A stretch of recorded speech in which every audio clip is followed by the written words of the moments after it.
ሰላም ጤና ይስጥልን ውድ የቻናላችን ተከታታዮች የፕሮግራማችን ቤተሰቦች ይህ አብዲ ራዋቲው ነው። ፕሮግራማችንን ላይክ በማድረግ እንድትጀምሩ አዲስ ሆናችሁ ሰብስክራይብ በማድረግ ለዚህ ቻናል ቤተሰብ እንድትሆኑ እንዲሁም ይህንን ፕሮግራም ከሀገር ውጭ የምታደምጡ ድጋፋችሁ በእጅጉ ያስፈልገናል። በሱፐር ታንክስ ይህንን ፕሮግራም ድጋፍ እንድታደርጉ የአክብሮት ግብዣችን ነው። ይሄኛው ፕሮግራም ሙሉ ትኩረት የሚያደርገው ወቅታዊ የሊቨርፑል ሙሉ የዝውውር መረጃ ነው። የክለቡ ወቅታዊ አቋምና የተለያዩ የዝውውር ሂደቶች ምን ይመስላሉ፣ አሁን ላይ ያለው እያንዳንዱን ጉዳይ በትኩረት እንመለከታለን። ያልተጠበቁ የዝውውር ሂደቶችም እየተመለከትን ነው። በተለይ ከሊቨርፑል የሚፈለጉ ተጫዋቾች በክለቡ ቅድ ውስጥ ለረጅም ጊዜ ይቆያሉ ተብሎ የታሰቡ ተጫዋቾችም የመልቀቅ እድል እንዳላቸው እየተወራ ነው የሚገኘው። እነሱ ከምን አኳያ ነው እነዚህ መረጃዎች ሊወጡ የቻሉት?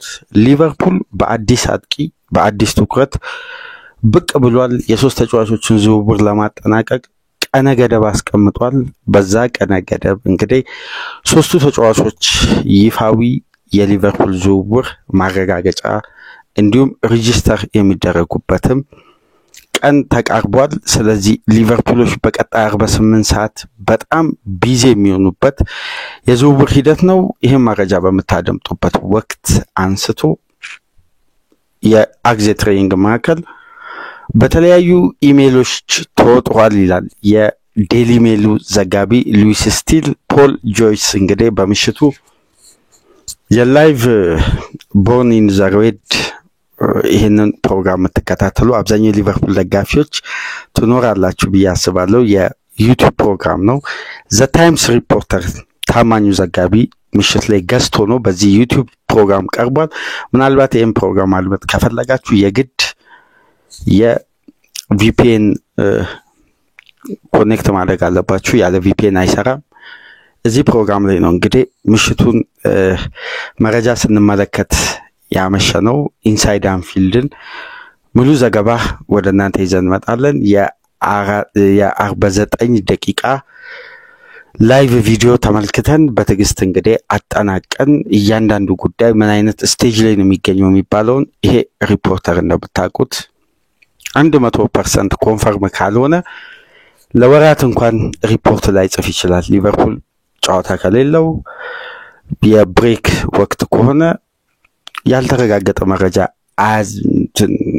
ሪፖርት አያደርግምና በምሽቱ ለመጀመሪያ ጊዜ በዩቲዩብ ቻናል ገስት ሆኖ ገብቶ ሰፊ ትንተና ሰጥቷል። ያንን ትንተና ተመልክተን ከሚወጡ መረጃዎች ጋር አገናኝተን ወቅታዊ የሊቨርፑል ሂደት ምን ይመስላል የሚለውን በዚህ ፕሮግራም የሊቨርፑል ደጋፊዎች በቀጥታ ተሳትፎ አድርጋችሁ አብዛኛው የሊቨርፑል ደጋፊ እዚህ ቻናል ላይ የምታሳዩት ንቃት ለማመን የሚከብድ ነው። ከልብ እናመሰግናለን። ቤቱንም የሊቨርፑል ደጋፊ እንደሆነ ይታወቃል። አባ የረጅም ጊዜ ሊቨርፑል ደጋፊ ነውና ይህንን ተከትሎ በርካታ መረጃዎች በተለይ በሱ በኩል የማገኛቸው መረጃዎች ስላሉ የተረጋገጡ መረጃዎችን ወደ እናንተ እናሻግራለን። ከናንተ እንግዲህ ላይክ በማድረግ የዚህን ፕሮግራም ተደራሽነት አሁን የከፈታችሁ ከፍ እንድታደርጉ፣ አዲስ ከሆናችሁ ደግሞ ሰብስክራይብ እያደረጋችሁ ብታደምጡን ተደራሽነታችን ከፍ ይላል። በተጨማሪም ቻናላችንን እንድትደግፉ ከሀገር ውጭ ያላችሁ በሱፐር ታንክስ ድጋፋችሁ በእጅጉ ያስፈልገናል። በቻናላችን ስም በሱፐር ታንክስ ድጋፍ አድርጉ ብለን በአክብሮት ግብዣ እናቀርባለን። ቀጥታ ወደ መረጃዎቹ ስንገባ እንግዲህ መጀመሪያ የምናገኘው የብሪቲሽ ሪከርድ ሊሰበር ሰዓታት እንደቀሩት ፖል ጆይስ አረጋግጧል። የሊቨርፑል ደጋፊዎችን አንድ ያስደነገጠ መረጃ አሲዞ ወጥቶ ነበር። ማድሪድ ዝውውሩን አለመጠናቀቁን አይቶ ኮምፒት ለማድረግ ሌት ቢድዋር ለማቅረብ የተዘጋጀ ነው የሚል መሰረት የሌለው የሐሰት መረጃ መሆኑ 100% ተረጋግጧል። ምንም አይነት ይሄ ዝውውር ሊሰናከል ወይም ሊቀር የሚችልበት አንዲትም ሪዝን የለም። እስካሁን የሚደረገው ድርድር አሁን ላይ ባለው ስቴጅ የተረጋገጠው መረጃ የፍሎሬን ዊዘ የዝውውር ሂደት እስካሁን ድረስ ድርድር የሚደረገው የቦነስ አከፋፈልና የስትራክቸር ክፍያ ነው። እንደምታውቁት ሰኞ ንጋት ሊቨርፑል የፓርቲውን ካዘጋጀ በኋላ የተፈጠረውን ነገር አድምጣቸዋል። 1.5 ሚሊዮን ህዝብ በወጣበት አንድ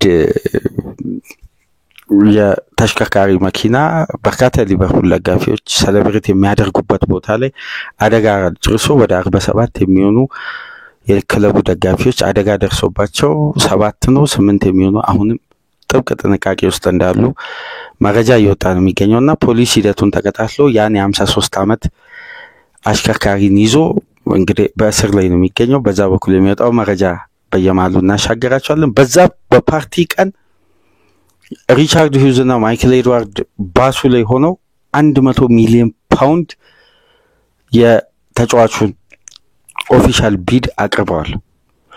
ኦፊሻል ቢድ ከቀረበ በኋላ የሚደረጉ ሂደቶች አከፋፈል ስርዓት፣ ተጫዋቹ በብቃቱ ታይቶ የሚካተት የቦነስ ክፍያ፣ በአጠቃላይ ዝውውሩ ወደ 132 ሚሊዮን ፓውንድ ገደማ ይደርሳል በአጠቃላይ ፓኬጁና አሁን ላይ ከስምምነት ላይ ለመድረስ በጣም ከጫፍ ደርሷል። በቀጣይ ሰዓታት ይሄ ዝውውር ከስምምነት ላይ ተደርሶ ግሪን ላይት ለተጫዋቹ ይሰጠዋል። ወደ አንፊልድ ወደ ኪርኪቤ ትሬኒንግ ማዕከል ሄዶ የሕክምና ምርመራ እንዲያደርግ። እንደምታውቁት እስካሁን ዝውውሩ ተጫዋቹ ወይም ወደ ሊቨርፑል የትሬኒንግ ማዕከል መጥቶ ሕክምና ያላደረገው በጀርመን ቡንደስሊጋ የተጫዋቹ ስም ዝርዝር በእጩነት ተቀምጦ ነበር። የወጣቶች የአመቱ ኮከብ ተጫዋች በመባል ለሁለት ተከታታይ የውድድር አመት ይሄን ስኬት አስመዝግቧልና በዛ ፕሮግራም ላይ መገኘት ስላለበት የተለያዩ ሂደቶች ከባየር ሌቨርኩዘን ጋር እየተደረጉ ስለሆኑ አሁን ከባየር ሌቨርኩዘን ጋር ተጫዋቹ የሚያቆየው ምንም አይነት የድርድር ሂደት የለም። በቀጣይ ሰዓታት ሁለቱ ክለቦች ተስማምተው ተጫዋቹ ለሕክምና ምርመራ ሊቨርፑል ይደርሳል። ስለዚህ በፍሎሬን ዊትዘ በኩል በቆየ ቁጥር በአንድ ወቅት እንደተፈጠረ የዝውውር ዩተርን ተደርጎ በሊቨርፑል በኩል እየወጣ ነው የሚገኘውና እንዲህ አይነት መሰረት የሌለው የሐሰት መረጃ መጨረሻ ላይ አንድ ዝውውር ሊጠናቀቅ ሲል የሚወጡ ያልተገባ መረጃ ነውና የፍሎሬን ዊትዘ ጉዳይ ያለቀለት ጉዳይ ነው። ምክንያቱም ተጫዋቹ ከየትኛውም ክለብ ጋር ባየር ሌቨርኩዘን እንዳይደራደር ፍላጎቱን በግልጽ ለሌቨርኩዘኖች ተናግሯል። ሌቨርኩዘንም በግልጽ ፍላጎቱን ለሊቨርፑል መሸጥ እንደሆነም አሳውቋል። ስለዚህ የሁለቱ ፓርቲዎች ስምምነትና ተጫዋቹ የሕክምና ምርመራ ወደ አንፊልድ መጥቶ ወደ ኪርኪቤ ትሬኒንግ ማዕከል መጥቶ እስከሚያደርግ ነው የሚጠበቀው። ስለዚህ በዚህ ዝውውር ሂደት ላይ ምንም አይነት እንቅፋት የለውም 100%። በቀጣይ ቀናት ውስጥ እሁድ በሚከፈተው የይፋዊ ሬጅስትራል ቀን የዝውውር መስኮት ከ1 እስከ 10 ከጁን 1 እስከ 10 ድረስ ባሉት ቀናት ውስጥ ተጫዋቾች ስለሚመዘገቡ በዚህ 10 ቀን ውስጥ በጣም ሊቨርፑል ቀደም ብሎ ፕሪሲዝኑን በጋራ አዳዲስ ፈራሚዎች እንዲያከናውኑ ስለሚፈልጉ የሊቨርፑል ኃላፊዎች ይህን የዝውውር ሂደት በፍጥነት ለማጠናቀቅ በጣም ተቃርበዋል። በጣም እየሰሩ ነው የሚገኙት። መረጃ ፖል ጆይስ ዘ ታይምስ ዘጋቢ ነው። በቀጣይ የተወሰኑ ሰዓታት ውስጥ አዲስ ነገር እንደሚኖርና ከፋብሪዚዮ ምናልባት የሪዩጎ ሐሙስ እስከ ምሽት ድረስ ልታደምጡት ይችላላችሁ የሊቨርፑል ደጋፊዎችና የፍሎሬን ዊትዘ ወቅታዊ ሁኔታ ይሄን ይመስላል። ግን የዝውውሩ ሂደት ወደ ማብቂያ ሲደርስ አንድ አስገራሚ መረጃ እየወጣ ነው የሚገኘው ስለ ፍሎሬን ዊትዘና ስለ ሊቨርፑል ግንኙነት። እንደምታውቁት ሊቨርፑል ቢዲንግ ዋሩን ተቀላቀለ ተብሎ እኛም መረጃ ይሰራ ነው መች ነው ከ15 ቀናት ወይ 10 ቀን ቀደም ብሎ ነበር ይሄን ፕሮግራምም የሰራ ነው።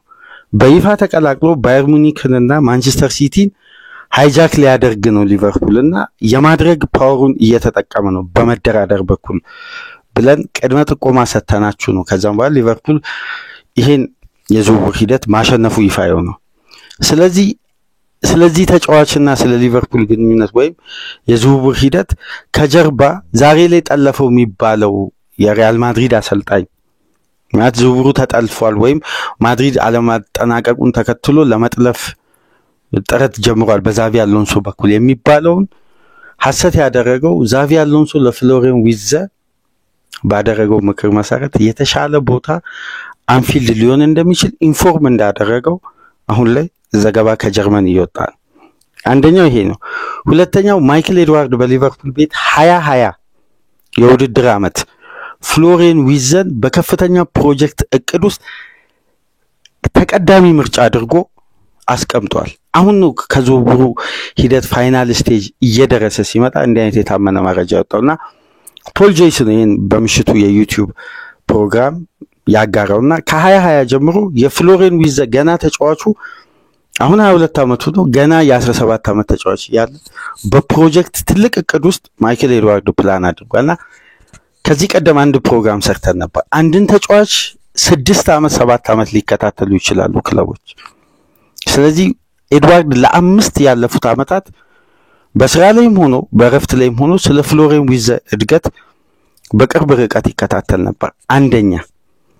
ሁለተኛ ደግሞ ሊቨርፑል እና ባየር ሌቨርኩዘን በአንፊልድ የሻምፒዮንስ ሊግ ጨዋታ ሲያደርጉ የሊቨርፑል ኃላፊዎች ፍሎሪያን ዊዘን በተወሰኑ ደቂቃዎች አናግረውት ነበር እና በቀጣይ የውድድር ዓመት አንፊልድ ቢመጣ በሚል ቀጠሮ የተያዘው ያሁኑ ስኬጁል የተደረገው ቤተሰቡን፣ ኤጀንቱን፣ አባትየው ናቸው ተወካዮቹ ሰፊውን የፍሎሪያን ዊዘን ተወካዮች በብላክፑል አግኝተው የመጀመሪያ ድርድር አሳምኖ ተጫዋቹ ወደ ሲቲም ወደ ባየር ሙኒክ እንዳይጓዝና የሁለቱን ክለቦች ጥያቄ ውድቅ እንዲያደርግ የድርድር ፓወራቸውን ተጠቅመው ያሳመኑት ቀጠሮ የያዙት ሊቨርፑል እና ሌቨርኩዘን አንፊልድ ባደረጉት ጨዋታ በዛን ጊዜ ነው እና በዛን ሰዓት ከተጠቀሙት ይሄ ቴክኒካዊ የድርድር አቅም መካከል በዘመናዊ ሁኔታ የተገነባው አግዜ ትሬኒንግ ማዕከል የባየር ሌቨርኩዘን ተጫዋቾች ከጨዋታ በኋላ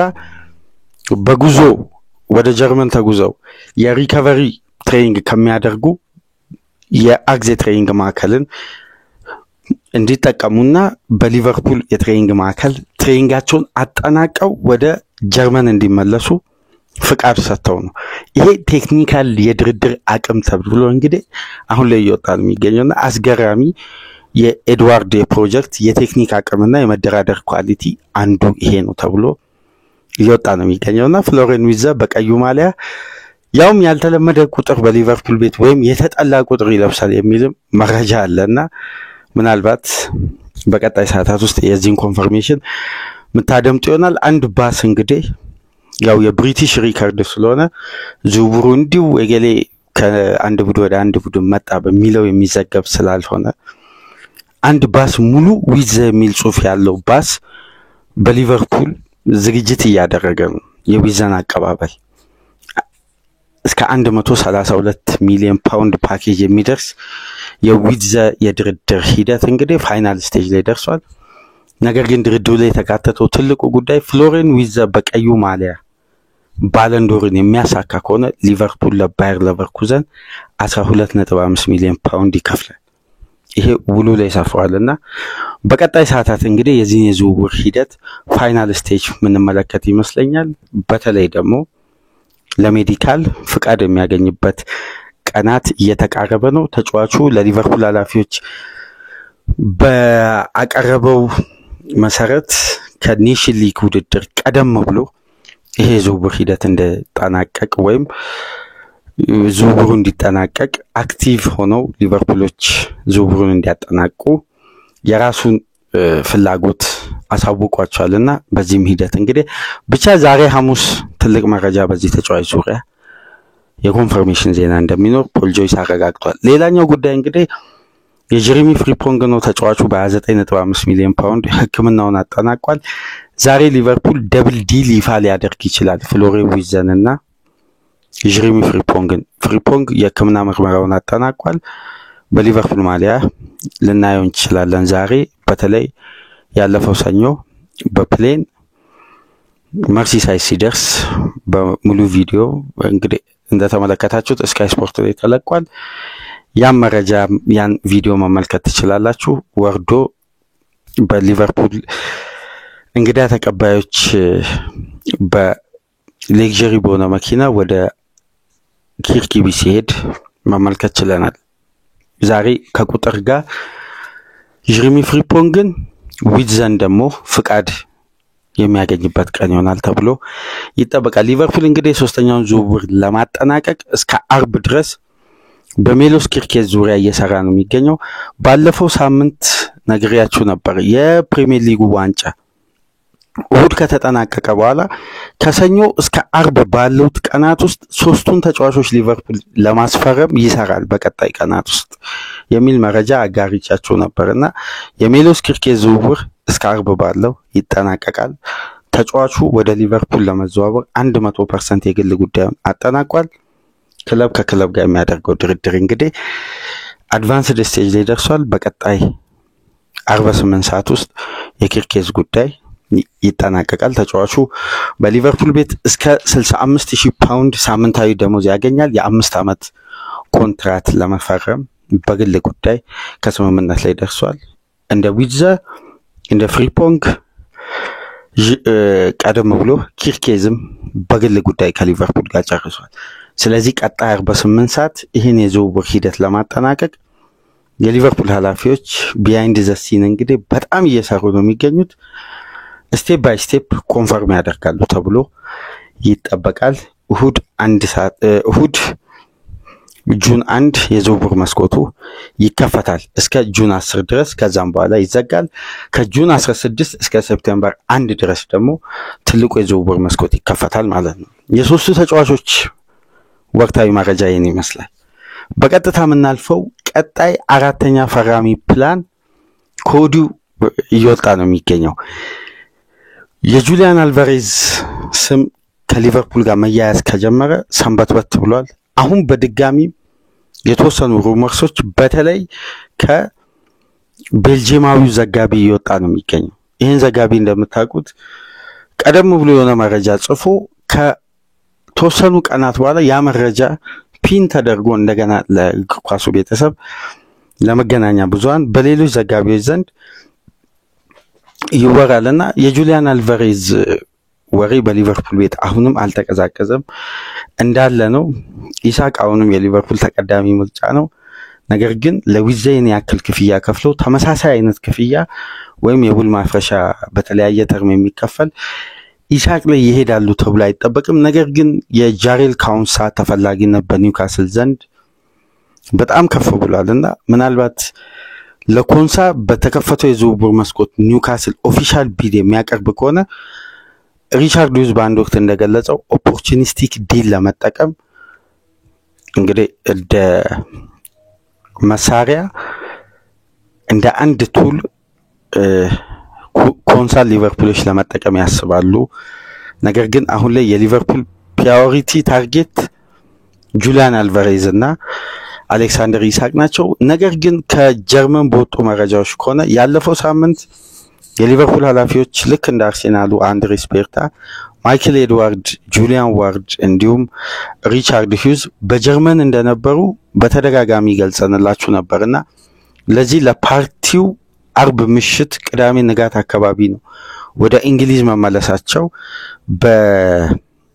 በፍላይትን ትራክ በሚያደርጉ አፕሊኬሽኖች ሹት ተደርጎ ለደጋፊው የተለጠፈውና በዛም ወቅት ካደረጓቸው ድርድሮች ወይም የተወሰኑ ሂደቶች መካከል እንደ ፍሎሪያን ፕላተንበርግ ዘገባ ከሆነ የሊቨርፑል አሁን ያልተጠበቀ የዝውውር ሂደት በዳርዊን ኑኔዝ ተተኪነት ሊመጣ የሚችለው ሂጎ ኢኬቲኬ እንደሆነ ከፍሎሪያን ፕላተንበርግ እየወጣ ያለ ዘገባ ያሳያልና ሊቨርፑል በጣም በሂጎ ኢኬቲኬ ላይ የቼልሲን አቋም በመመልከት የድርድር አቅማቸውን ለመጠቀም ጠንክረው እየሰሩ ነው የሚገኙት። በቀጣይ ሰዓታት ውስጥ አንድ ይፋዊ ጥያቄ ለማቅረብ ከሰኞ ጀምሮ ሊቨርፑሎች ቅድመ ሁኔታዎችን አጣርተው ተመልሰዋል። በቀጣይ ሰዓታት ውስጥ ይሄ የኮንፈርሜሽን መረጃ በመላው ሚዲያ ይሰማልና ከጀርመን እንደሚወጡ ዘገባዎች ከሆነ ፍሎሪያን ፕላተንበርግ ሊቨርፑል በጣም በፍጥነት ከሰኞ ጀምሮ በሂጎ ኢኬቲኬ ላይ ለመስራትና በቀጣይ 48 ሰዓት ውስጥ የነዚህ የሶስት ተጫዋቾችን ዝውውር አጠናቀው ያጥቂ ታርጌታቸውን ቶሎ ለመወሰንና ዝውውሩን አክቲቭሊ ለመጨረስ ይሰራሉ። የመጀመሪያ ተቀዳሚ ምርጫቸውና ያለፉትን ቀናት በጀርመን ቆይታቸው ካደረጉት ድርድር አንዱ ሂጎ ኢኬቲኬ ነው። ከቀናት በፊት እንደምታውቁት በሰራነው ፕሮግራም የቼልሲ ፕራዮሪቲ ነበር። ቼልሲዎች በጣም ሂጎ ኢኬቲኬን ሽጡልን ብለው ጥያቄ እንዳቀረቡ ለኢንትራ ፍራንክፈርትና $114 ሚሊዮን ወደ 100 ሚሊዮን ዩሮ አካባቢ ተጠይቀው ቼልሲዎች እንግዲህ ይፋዊ ምላሽ እንዳገኙ ነው አትሌቲክስ የዘገበው። አሁን ፍሎሪያን ፕላተንበርግ እንደሚለው ከሆነ ሊቨርፑል ከ50 እስከ 60 ሚሊዮን ፓውንድ ለዚህ ተጫዋች ለማቅረብ ቅድመ ዝግጅት እያደረገ ነው። የተወሰኑ የመልቀቂያ ሂሳቦችንና አንዳንድ ጉዳዮችን በቀጥታ የኢንትራ ፍራንክፈርት ኃላፊዎችን አናግሯል። ይሄ ዲል ወይም ይሄ ውይይት የተጀመረው ሊቨርፑል ኡመር መርሙሽን በ40 ሚሊዮን ፓውንድ ለማስፈረም ጥያቄ ባቀረበበት ያለፈው የፈረንጆች ዲሴምበር ወር ነው ብሏል። እና ሊቨርፑል 40 ሚሊዮን ፓውንድ በላይ ለመርሙሽ አልከፍልም ብለው ነው እንግዲህ ሲቲ በ63 ሚሊዮን ፓውንድ ያስፈረሙትና ሊቨርፑሎች ቅድመ ጥያቄ እንዳቀረቡ ነው እዛ ጋር ፍሎሪያን ፕላተንበርግ የዘገበውና ያንንም መረጃ ወደ ኤክስ ቻናል ገብታችሁ ማመልከት ትችላላችሁ። ሊቨርፑል ከነዚህ የሶስት ተጫዋቾች ዝውውር መጠናቀቅ በኋላ ቀጥታ ታርጌቱ የሚሆነው የ9 ቁጥር ተጫዋች ነው። በሰፊው የዝውውር መስኮት ግን በተረጋጋና በሰከነ ሁኔታ አማካዩን ስፍራ የ6 ቁጥር ተጫዋች በደንብ ሰርች ያደርጋሉ። እንደ ሉዊስ ስቲል ዘገባ ከሆነ ሊቨርፑል ከ5 እስከ 6 ተጫዋቾችን ያስፈርማል። ማማር ዲሻፊል ከነዚህ ተጫዋቾች ውስጥ ግን አይደለም ነው። ከ5 እስከ 6 ከሆነ ሶስቱ ተጫዋቾች ፈርመዋል። አንድ አጥቂ፣ አንድ አማካይ፣ አንድ ተከላካይ በቀጣይ አማራጭ ሊሆን ይችላል። ወይም እንደሚለቁ ተጫዋቾች ታይቶ የዊንግ ተጫዋችም ሊመጣ ይችላል። ስለዚህ ሊቨርፑል በጣም ቢዚ የሆነበት የዝውውር መስኮት እንደሆነ ከወዲሁ እየታየ ነው የሚገኘው። የሶስቱ ተጫዋቾች የ9 ቁጥር ተጫዋች የሶስቱ ተጫዋቾች ዝውውር ከተጠናቀቀ በቀጣይ 48 ሰዓታት ውስጥ ከማማር ዲሻፊል ዝውውር ጋር 4 አዲስ ፊት ነው በስብስብ ውስጥ የሚጨምሩት። ይሄ ሻምፒዮን የሆነ ስብስብ ውስጥ አብዛኛው ተጫዋች ከ15 እስከ 19 ተጫዋች ክለቡን አይለቅም የተረጋገጠ ማለት። ይሄ ደግሞ ይህን ስብስብ ምን ያክል ሊያጠናክር እንደሚችል የዚህን ቡድን ስታንዳርድ እንዴት ሊያሳድግ እንደሚችል ለቀጣይ የውድድር ዓመት ለ21ኛ የፕሪሚየር ሊግ ድል ዳግም ወደ ቻምፒየንስ ሊግ ድል ለመመለስ ቆርጦ የተነሱት የሊቨርፑል ኃላፊዎች የረጅም ጊዜ ግንባታቸውን በአንድ የዝውውር መስኮት ለማጠናቀቅ እንግዲህ ጥገናዊ ለውጡን እያፋጠኑት ነው የሚገኘውና እንደ ሊቨርፑል በዚህ ወቅት በነገራችን ላይ ከእንግሊዝ ክለብ አክቲቭ ሆኖ በዝውውር ላይ እየሰራ ያለ የትኛውም ክለብ የለም። ከአንድ እስከ 4-5 ዝውውር ላይ በንቃት እየሰሩ ነው የሚገኙትና እስቲ በቀጣይ ቀናት ደግሞ አዲስ ነገር እንደሚኖር በእርግጥም ጠብቁ ብለዋል። እስቲ በ48 ሰዓት ውስጥ አዲስ ነገር ካለ ደግሞ ይዘላችሁ ነው። አሁን በሌላ በኩል እንግዲህ ከሊቨርፑል ይለቃሉ ተብሎ ያልተጠበቀው መረጃ እንግዲህ የኮዲ ጋክፖ ነው። ባየር ሙኒክ ከ50 እስከ 60 ሚሊዮን ፓውንድ ለማቅረብ የመጀመሪያ ታርጌት ማድረጋቸውና በተለይ ሊሮይ ሳኔ ኮንትራክት ባለማራዘሙ የካይሮ ሚቶማ የመልቀቂያ ዋጋ ውድ መሆኑን ተከትሎ ባየር ሙኒኮች ኮዲ ጋክፖን በእጅጉ እየፈለጉ ነው የሚገኙት። የሊቨርፑል ኃላፊዎች እንግዲህ ለመሸጥ ፍላጎት የላቸውም። ነገር ግን 55 ሚሊዮን ፓውንድ የሚቀርብላቸው ከሆነ ጥያቄዎችን ለማድመጥ ዝግጁ ናቸው ይላል ፍሎሪያን ፕላተንበርግ የጀርመኑ ዘጋቢ። ይሄን ጉዳይ ደግሞ ፖል ጆይስ ምሽት ላይ አረጋግጧል። ሊቨርፑሎች አማራጫቸውን በክላስ ማጠናከር ነው የሚፈልጉት። በክላስ በጥራት በደንብ ጠንካራ ስብስብ መያዝ ነው የሚፈልጉትና የኮዲ ጋክፖ ጉዳይ ምናልባት ሊቨርፑሎች እምቢ የማይሉት ዋጋ ከቀረበ ሊቀበሉት ይችላሉ ጥያቄውን ይላል ፖል ጆይስም ፍሎሪያን ፕላተንበርግ። ስለዚህ የሉዊስ ዲያዝ የመልቀቂያ ዋጋ 72 ሚሊዮን ፓውንድ ገደማ ሊቨርፑሎች መጠየቃቸው ባርሳ ዝውውሩ ላይ መቀዛቀዝ አሳይቷል። የሳውዲው አልናስር የሮናልዶ ተተኪ ለማድረግ እንግዲህ ወደ 85 ሚሊዮን ፓውንድ ለማቅረብ ቅድመ ዝግጅት እያደረጉ ነው የሚሉ ሪፖርቶች በአሌክስ ኮክ በኩል ምሽት ላይ እየወጣ ነው የሚገኘው። እዚህ ዲፓርትመንት ላይ አንዱ ተጫዋች የሚለቅ ከሆነ ግን ሊቨርፑል ከሚያገኘው ገቢ ጋር ተመልክቶ አንድ አጥቂና አንድ የዊንግ ተጫዋች ምናልባት የቀድሞ የክለቡ የአካዳሚ ውጤት የሆነውን አንቶኒ ጎርደንን ሊያመጣ ይችላል። ይሄ ፕላን ነው ከሚለቅ ተጫዋች ተንተርሰው። ምክንያቱም ጥራቱ ከፍ ያለ ዲፓርትመንት ነው።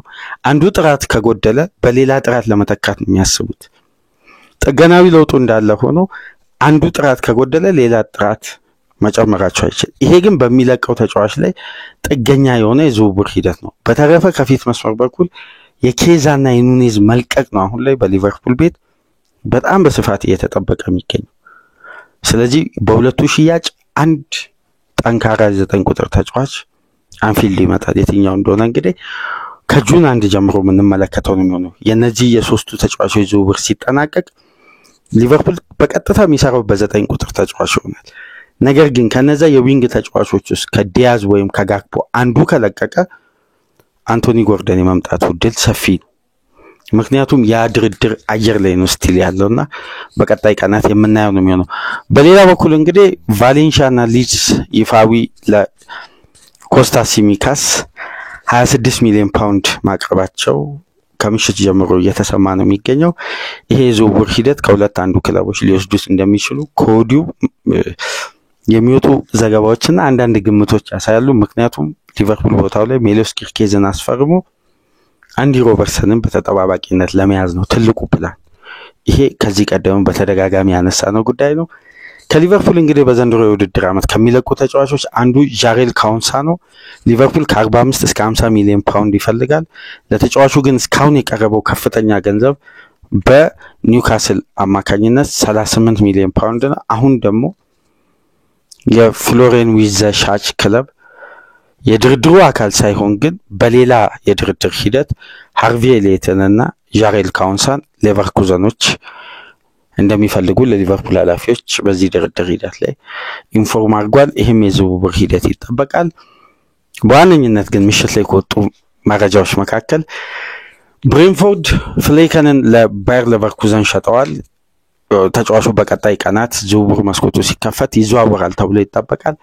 ይህንን ተከትሎ በርንማውዝ ሶስተኛ የሊቨርፑል ተጫዋች ብሬንፎርድ ለማስፈረም ባለፈው ሳመር እንደምታውቁት ስቴቨን ቫንበርግንና ፋቢዮ ካርቫዮን ወደ 52 ሚሊዮን ፓውንድ አካባቢ ከፍለው ማስፈረማቸው ይታወሳል። አሁን ደግሞ ሶስተኛ ተጫዋች ከአንፊልድ ለመውሰድ ኩቢን ከለኸርን ይፋዊ 26 ሚሊዮን ፓውንድ አቅርበዋል።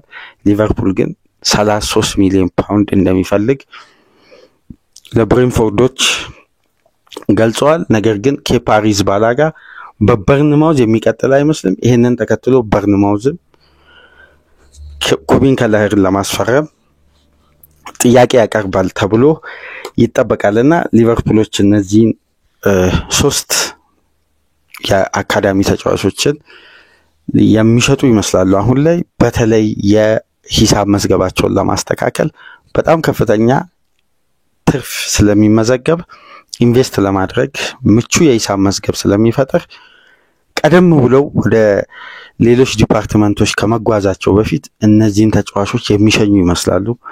የተሳካ የቼክ ቡክ እንዲኖራቸውና የሂሳብ መዝገባቸውን ለማረጋጋት እነዚህ 3 ተጫዋቾች እንግዲህ 2 እንግሊዛዊ 1 አይሪሽ ክለቡን ለመልቀቅ ተቃርበዋልና ቀደም ብሎ ኩቢን ከለኸር የሚለቅ ይመስላል በቀጣይ ሳምንት በሚከፈተው የዝውውር መስኮትና ያም የዝውውር ሂደት ይጠበቃል። በመጨረሻም እንግዲህ የሊቨርፑል ምክትል አሰልጣኝ ሂቲንጊያ ከአያክስ ጥያቄ ቀርቦለት የሊቨርፑል ኃላፊዎች ፍቃድ ሰጥተዋል እንዲደራደርና ሂቲንጊያ ዋና የአያክስ አሰልጣኝ ለመሆን ተቃርቧል። ይህንን ተከትሎ ሊቨርፑል ሌላ ምክትል አሰልጣኝ ለማምጣት የተለያዩ ሂደቶችን እየተመለከቱ ነው የሚገኙት። የአርነ ስሎት ቀጣይ የውድድር ዓመት ማን ምክትል ይሆናል የሚለው ከወዲሁ የተለያዩ መረጃዎች እየወጡ ነው የሚገኙት። አንዳንድ ዘገባዎች ላይ ስቲቨን ጀራርድ የሚልም ጥቆማ ተመልክተን ነበር። እሱ እንደማይሆን ከወዲሁ የሊቨርፑል ኢኮ ዘጋቢው ያንዶሊም ሌሎችም አሳውቀዋል ስቲቨን ጀራርድ እንደማይሆን። ነገር ግን አንድ የታወቀ ባለሙያ ምናልባት በቀጣይ ለቦታው ተመራጭ እንደሆነ እየወጣ ነው የሚገኘው። ማሪዮ ፑሲች ይባላል። ይሄ የቦስኒያ ሄርዞጎቪና ተወላጅ በዩጎዝላቪያ ያለች በቦስኒያ ሄርዞጎቪና የተወለደ የቀድሞ የሬድ ስታር ባልግሬድ አማካይ የነበረው ይሄ ተጫዋች አሁን በስልጠናው ዘርፍ ለብዙ ክለቦች በምክትል አሰልጣኝነት ሰርቷል። እንደምታውቁት ያለፈው የውድድር ዓመት የሻክታር ዶኔስክ አሰልጣኝ ነበረ። የሊጉ ዋንጫ ሲያሳኩ አብሮ በጋራ ክለቡን በአሰልጣኝነት ለሊጉ ዋንጫ ያበቃ የዩክሬኑን ክለብ ሲያሰለጥን ለ2 ዓመት የምናውቀው ከዚህ ቀደም በኤዜድ አልከማርና በፌኖርድ የአርነ ስሎት ምክትል የነበረ ባለሙያ ነው። ማሪዮ ፑሲች ይባላል። እንግዲህ ይሄ ምክትል አሰልጣኝ ሆኖ ለአርነ ስሎት ሂቲንጊያን ተክቶ ወደ ሊቨርፑል ሊመጣ የተቃረበ ባለሙያ ነው። ነገር ግን አንዳንድ የሊቨርፑል ቅርብ የሆኑ ዘገባዎች እንደሚያሳዩት ከሆነ ከዚህ በፊት ስቲቨን ጄራርድን ለማምጣት አማክረው ነበር። ነገር ግን ጄራርድ በሌላ ስራ ላይ ምናልባት በቀጣይ ጊዜያት ውስጥ ቅጥር ሊያገኝ ስለሚችል የሊቨርፑልን ጥያቄ ለጊዜው አዘግይቶታልና ሊቨርፑሎች በፍጥነት የሂቲንጊያ መልቀቅ ቀደም ብሎ ስለሚያውቁት በቀጣይ እንግዲህ ማሪዮ ፑሲችን ወደ ክለቡ ለማምጣት የቀድሞ የስራ ባልደረባቸውን አብሮ በጋራ በፌኖርድና በኤዜድ አልከማር አብሮ በጋራ የሰሩትን ባለሙያ በምክትል አሰልጣኝነት ለማምጣት እንግዲህ የሊቨርፑል ኃላፊዎች ይሄን ቦስኒያዊ ፕሮፌሽናል ተጫዋች የነበረ አሁን ደግሞ በስልጠናው ዘርፍ የሚገኘውን ግለሰብ ለማምጣት እየሰሩ ነው የሚገኙት። በአጠቃላይ የሊቨርፑል ወቅታዊ ኢንሳይድ አንፊልድ ዘገባ ይሄን ይመስላል። ከተመቻችሁ ላይክ አድርጉ። አዲስ ሆናችሁ ሰብስክራይብ በማድረግ ቤተሰቡኑ ከሀገር ውጭ የምታደምጡ ድጋፋችሁ ያስፈልገናል። በሱፐር ታንክስ ድጋፍ አድርጉ። አዲስ መረጃ ካለ ደግሞ በሌላ ፕሮግራም እንመጣለን። ከእናንተ ጋር ቆይታ ያደረኩት ሚናድ አብዲ ነበርኩ። ሰላም ቆዩ።